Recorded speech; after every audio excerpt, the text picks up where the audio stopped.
That down.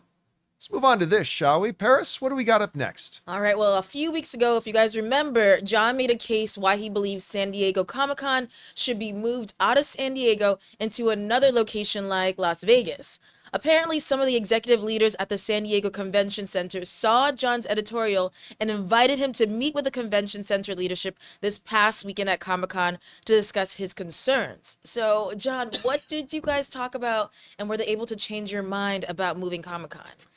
Yeah. So I made a mention of this on the community tab on the YouTube channel that you guys remember I made a case, and I've been saying for years, I've been saying for many years that I think the main Comic-Con needs to move out of San Diego.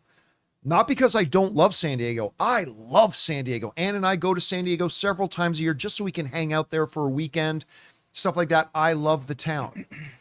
But if you guys remember, I basically laid out a laundry list of why they need to move, why San Diego just isn't big enough to hold Comic-Con. We had according to news reports, 120,000 people went to Comic-Con this past weekend. 120,000 people. And it created some very predictable things. My wife didn't want to go back to the Comic-Con floor because it was too crowded. So here's the first thing. Las Vegas, their convention center's triple the size. Literally triple the size of San Diego's Comic-Con, right? Number two, and probably the main reason for everybody, San Diego just does not have enough hotels. People are either needing to stay a half hour or more away from the convention center, or they have to enter a lottery to see if they're lucky enough to get a hotel room, or they literally have to get hotel rooms where they pay 10 times the normal price. If you wanted to stay one of the hotels like right surrounding the convention center, there are people spending $2,000 a night. Not everybody was. I'm saying there were some people spending like $2,000 a night. I heard from a lot of people who were spending like $900, $1,000 a night on their hotels. It just makes it impractical to go. Anyway, the infrastructure of the city is just not big enough to hold it. So that's been my argument. So like Paris said, a couple of the executive leadership at the San Diego Convention Center saw that editorial that I made. And when they heard I was going to be at Comic-Con, they invited me to come to the convention center, and they took me up to the boardroom to meet with the executive leadership of the San Diego Convention Center to try to address some of the concerns that I expressed. I'll kind of skip to the end. Paris, you asked me if they changed my mind that they should move Comic-Con out of San Diego. No, they didn't. I still believe they should. I just think for practical, tangible, pragmatic reasons, logistical, practical reasons, they need to move it out of San Diego. Now, that being said, they certainly did make some really good points with me about ways they're working on improving the Comic-Con experience for people in San Diego. Now, first of all, before I tell you the specific things we talked about, keep in mind, I was meeting with the leadership of the convention center, not the leadership of Comic-Con, okay? Those are two different things. So, but most of my concerns revolve around the convention center and the city of San Diego, not Comic-Con itself. So one of the things that they mentioned out to me, and they pointed out to me that, number one, there are more hotels being built. As a matter of fact, a major hotel is supposed to finish construction by the time the next Comic-Con comes around, that they say is going to add over 1,000 new hotel rooms within reach of the convention center. I'm not going to pretend that's not significant. That is significant. It's not enough, but it's significant. And they also laid out some of the plans for me that the city was developing other hotels as well that they hope will really alleviate. I mean, and even they acknowledge it won't completely cure the situation. It won't make the hotel situation in San Diego great. They were being very real with me, but they said it will help and alleviate that a bit. And I thought they made a pretty good pitch on that. One of the other things, of course, that is my concern is talking about the size of the convention center. Well, they laid out for me where they're at in their plans, and they're actually pretty far along in actually something they've been talking about for years doing, actually expanding the convention center. And look, I'll be honest with you. I'm at the point where I'll believe it when I see it, but they did walk me through the stage by stage steps and where they're at now with the expansion of the convention center. And hopefully it looks like they're getting pretty close. Again, is the expansion going to make the San Diego Convention Center triple the size that it currently is, like Las Vegas is? I don't think there's enough room. No, it's definitely not, but it will help. It will help. It will alleviate some of that congestion, right? It'll help matters. We want to thank a sponsor of today's episode, Hungryroot. Guys, you know me, I like things that make my life easier, especially things that make it easier for me to eat healthy and eat well, and certainly more effectively than trying to order from food delivery services. Hungryroot is the easiest way to eat healthy. They send you fresh, high-quality groceries, simple, delicious recipes, and essential supplements. It's like having someone else do all the planning and shopping so you don't even have to think about it. Hungryroot gets to know your personal health goals, dietary restrictions, favorite foods, how much time you want to spend cooking, and more. Then, they build you a personalized cart with all your grocery needs for the week, including easy 4-ingredient recipes to put those groceries to use. Each order is fully customizable so you can take their suggestions or choose anything you want. They've got fresh produce, high-quality meat and seafood, healthy snacks, smoothies, sweets, ready-to-eat meals, kids snacks and meals, vitamins and supplements, and much more. Everything from Hungryroot follows a simple standard. It's got to taste good, be quick to make, and contain whole, trusted ingredients. Right now, Hungryroot is offering the John Campea Show listeners 40% off your first delivery and free veggies for life. Just go to hungryroot.com/Campea to get 40% off your first delivery and get your free veggies. That's hungryroot.com/Campea. Don't forget to use our link so that they know we sent you. One of the other issues that I brought up that for me, not for everybody, but for me is a major point of concern about the San Diego Comic-Con is this. The number one biggest main event of Comic-Con, not for every single person, but for most people, is the Hall H presentations. Whether it was the Alien Romulus presentation, but most importantly, the Marvel Hall H presentation. That's the thing everybody talked about. And here's the problem. If the news reports are correct, and I believe they are, that 120,000 people went to Comic-Con this weekend, Hall H holds 6,000 people. I know, I've moderated panels in Hall H before. Holds 6,000 people. That's 5% of the people who go to Comic-Con. That's a problem.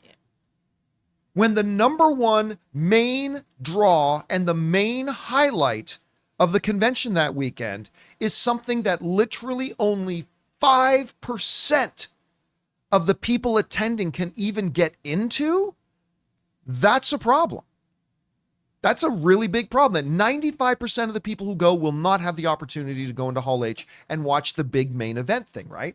So what I asked the people, the leaders of the San Diego Convention Center, I said, have you guys considered closed circuiting Hall H? And what I mean by that is take all the other panel rooms, Ballroom 20, Hall 6A, all these other, there's thousands and thousands and thousands and thousands and thousands of other seats in other things. I said, have you guys considered at least tripling the amount of people who can see Hall H by allowing them to go into Ball 20, Hall 6, all that kind of stuff, and then show a broadcast of what's happening in Hall H just in those other rooms? Because we know that they don't like to broadcast or stream it to the world, but at least so people at the convention, at least more people at the convention, can watch it. Their response was actually very interesting. Their response to that was, we have the technology in the convention center to do that, but that's a Comic-Con decision. It's not a convention center capability. They laid it out for me that we do have the infrastructure in the convention center that if Comic-Con wants to add 15,000 more seats in all the other panel rooms and all the other ballrooms and all the other convention rooms, so people in the convention center can watch Hall H while it's going on in Hall H, we can do that. But that's not our decision. That decision is a Comic-Con decision, to which I would then want to then pose my next question to the folks in the leadership at Comic-Con. What the fuck are you doing? Why is this not being addressed? I'm sorry, guys, but I run into so many people at Comic-Con that I talk to. I say, hey, are you here for Hall H? You go, oh, well, we couldn't because the line was too long. We couldn't get in. We couldn't get the passes. We couldn't get the wristband, blah, blah, blah. They're like people who save up all year to fly into San Diego, take time off work, take time off school, save up their money all year, get a ridiculously expensive $5,000 a night hotel, not $5,000 a night, but you know what I'm saying, get a ridiculously expensive hotel, fly in there only to find out that I can't go and sit in this thing that I really wanted to do. Like, if you have an easy, and I'm sorry, I know my solution, which is to move the damn thing across the street, move Hall H literally just across the street. It's a 2-minute walk to Petco Stadium, where you can sit 40,000 people and have Hall H out there. Maybe there are some logistical issues with that, but you know, it's an easy thing. You can triple the amount of people who can watch Hall H if you let the convention center close circuit it to all the other ballrooms. I wonder if it's intentional, if they want it to be like a golden ticket kind of thing. That's what I think it is. Yeah, and it's like always, how it's been exclusive. It's been this Yeah, way but it's for not a few fair to- years, and it's kind of like if me and John really wanted to get to Hall H, or anybody, you could really just go there super early. You're gonna kill a lot of time. I don't know why. Yeah, but it's not worth it. It's that's not the worth thing. it for me. That's I don't where the agree. solution I think people- kills the rest of your convention, because you literally got to give up one of your entire days at Comic-Con to do nothing and but people stand do. in the line. And people do. Some people find that's worth it. But you for know, me, it's not. You know, there's for me, it's not worth someone it at that all. got up super early and thought they were getting up super early, and they were the cutoff.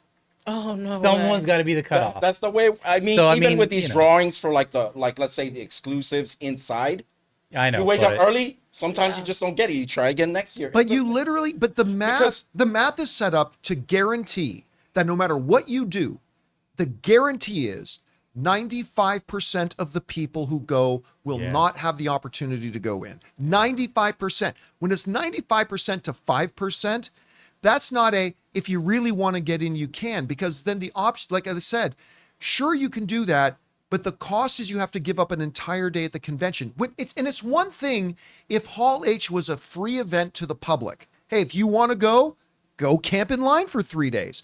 But it's another thing when people are literally spending thousands of dollars That's my point. to It's fly like into San Diego and come to huge Comic-Con costs. with the hope that they can get in Hall H. When there's an easy way, there is an easy way to literally triple the amount of people. It's still not everybody, Yeah, it's but still a there's an chase. easy It's option still a where chase. triple the amount of people can go. To just say, we want to make it super exclusive, that to me makes you Comic-Con douchebags. Well, you know what? Let's not lose sight that what Comic Con started as. It just happens to be these Marvel Cinematic presentations, just gotten bigger, just because of its popularity. I don't think they should really just move or like create, change the whole thing just for a small part that's become big. No, because But only wait a because minute. It's not the small part that's become big. Ask anybody. Ask if we do a poll online right now and say, what was the number one thing at Comic-Con? They're going to say the Marvel Hall H panel. And Right. I'm not.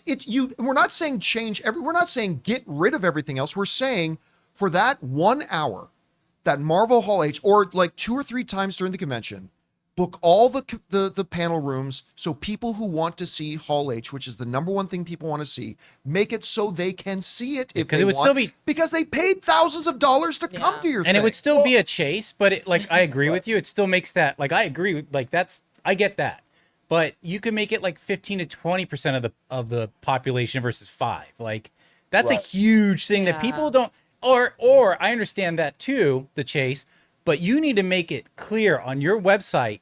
Only 5% of people will make it to Hall H. When you buy these passes and you buy your airline tickets and you buy your hotels, the reality is you probably won't get into Hall H, but if you want to brave it, you can. Then fine. But what's happening? people during show up this, there naively. What's happening during the Marvel Hall H presentation? People are still inside the convention center having a good time. Oh, yeah, If people were really in uproar, I think we would have like Here's strike the things. question. We want in. Here's We my want in. question. What's the drawback? What is the thing that hurts Comic-Con to during Hall H allowing more people to see it in other ballrooms? What's the drawback? What's the downside? Because we'll have a year like maybe last year where Marvel skips it.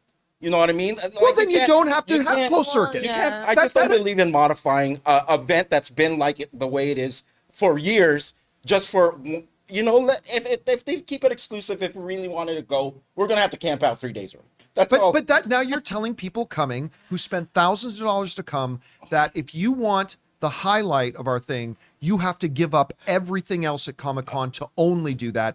And to me, that's nonsense when you have an easy way for more people. Again, I'm not saying shut down everything else in Comic-Con ever and only make Comic-Con about Hall H. What I'm saying is while the big Hall H events are going on, and there are only like 2 this year, while those are going on, just make it so more people can see it. That's all. There's literally zero price tag on this. Well, You know, Deadpool, there's a line in Deadpool that says, because it's in one of the trailers, it says, it doesn't cost anything to be nice.